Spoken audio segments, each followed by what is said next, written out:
First coming to the stage, it is my pleasure to introduce Judy Olds. This is her second time ever telling a story. She told the first time in November, and she was so great that I said, let's have her back.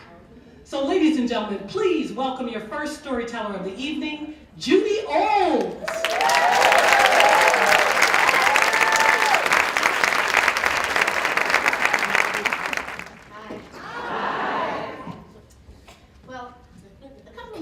I was at a party and a friend of mine said to me, you know, you look really good, you have hardly any lines in your face. And I said, well, you know, my mom was kind of a bitter piece of work, but she gave me some good genes. My mom was an extreme type A personality, and she had little tolerance for those who did not follow her same ideals, which turned out to be pretty much everybody. When I was a little girl, I was about 6 years old, and she was reading in bed, and I jumped up, I wanted to give her a hug, and I got in trouble for shaking up her bed. When I was 10, it was Mother's Day, and I had this great idea. I was going to make her an award that said World's Greatest Mom, and I colored it, and I made drawings, and I framed it myself, and I gave it to her, and I got in trouble for giving her something that was only homemade. I remember Thanksgiving at my aunt's house, and Mom very audibly commented that the turkey was dry and the vegetables were overcooked and the pie was runny. And it made my aunt cry. Once in a department store, we were behind an older woman who needed a walker, and Mom was exasperated, and she said, oh my God, would you just hurry it up, Grandma? This made me cringe. Now, Dad rarely defied her because he loved her. And if I were to speak up in protest, I would get in trouble. And Dad would say, don't you upset your mother. And he would behave as if all were fine and wonderful. And he supported her blindly. I grew up, I went to college, I moved out of my hometown of Philadelphia, and I got a job. And when I called home to say that I eloped with the love of my life, my mom said, all right, well, now I guess I have to buy him presents for his birthday. What size shirt does he wear? So I said, he likes an extra large. And for years, she would send him mediums. I think she wanted me to marry a medium.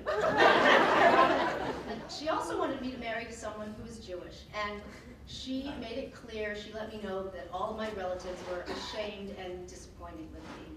She also let me know that my hair was too bushy and my clothes didn't match it, my hair was too short and my house was too stuffy. And my friend said, wait till you have kids, she'll come around, you'll see, your relationship will change.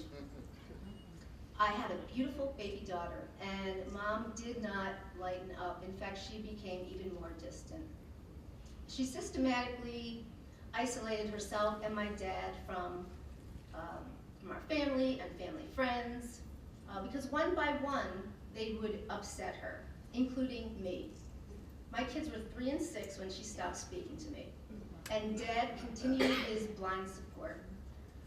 And 10 years passed. Now, the beginning of this during this 10-year span, my family, my relatives were calling me to see how I was doing, and I found out that nobody was disappointed or ashamed at all.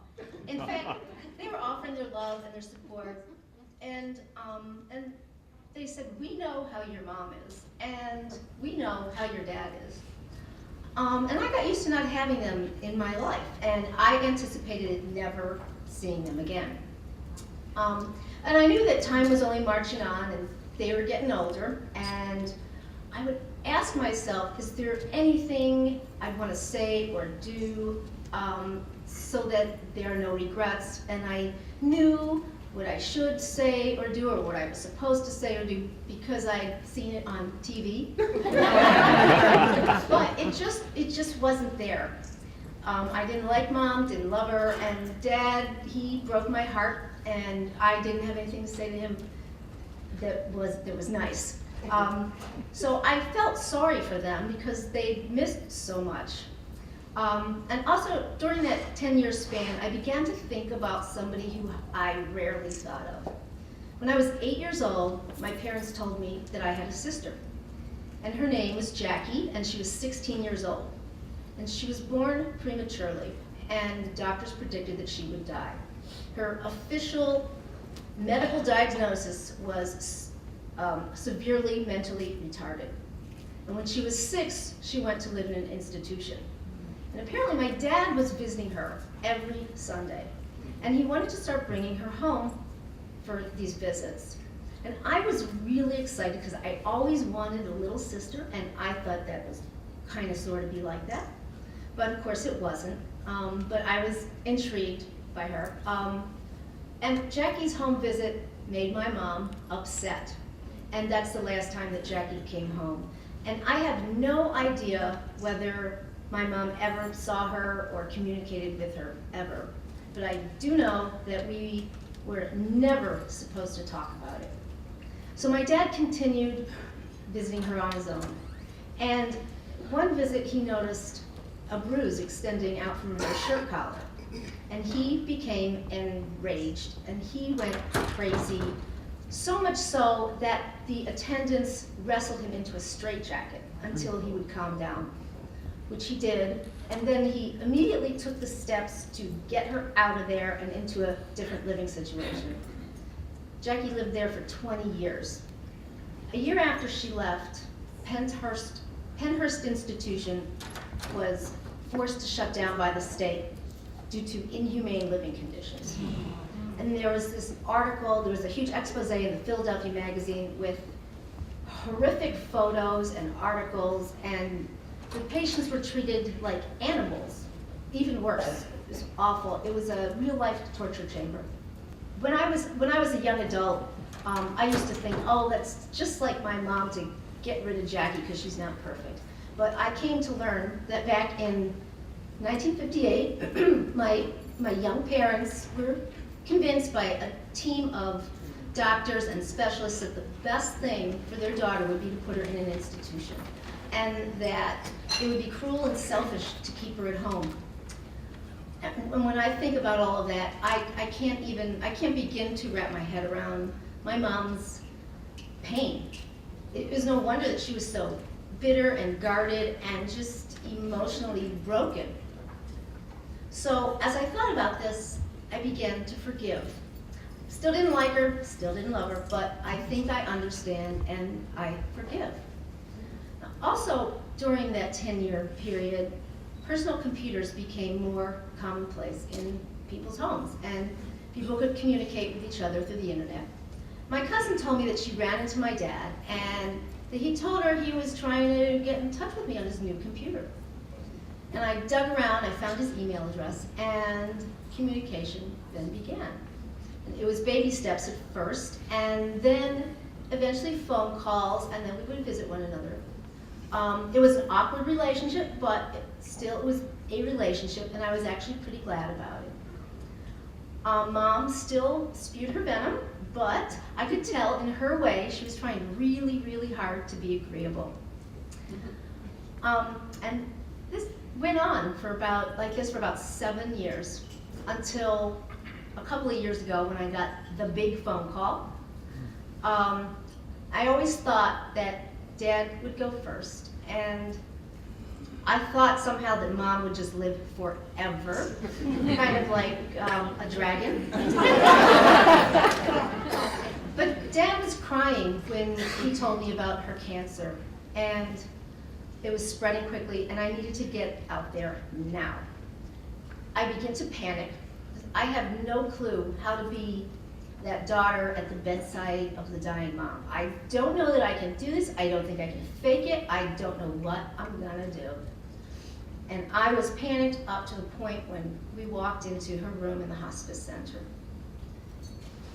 And I looked at my mom, and I see this woman who was this huge force in my life, even when we weren't speaking.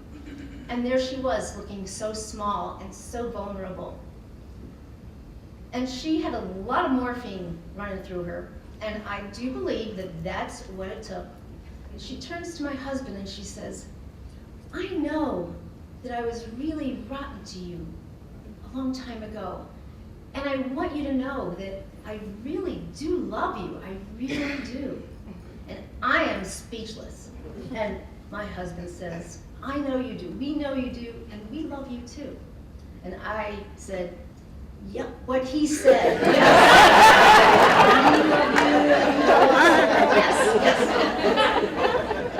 And then she said, 10 years. I let 10 years go by. How I wasted it. How could I let that happen? And again, then my husband says, well, we've more than made up for that on the last 7 years, and we love you, and we know that you love us.